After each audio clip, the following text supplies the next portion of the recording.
आज का एक समय है कि जैसे किसी को बताया जाता है घुटनों में गैप आ गया,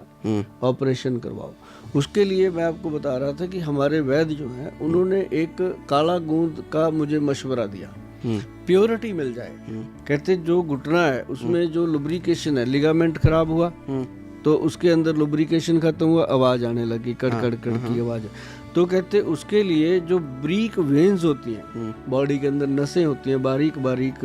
मसल्स के अंदर, जिनको काफ मसल पेन भी बोलते हैं, तो फिर उसके अंदर मिलाया गया कामदूधा रस, जटामांसी, प्रवाल, पंचामृत, चारों चीजें जब मिली फिर हमारा ये पास हो गया जीएमपी सर्टिफाइड कि ये नी रिप्लेसमेंट से बचा सकता है। तो आपको अगर जरूरत होगी तो गूगल पे जाना, www.vaidwan.com पे जा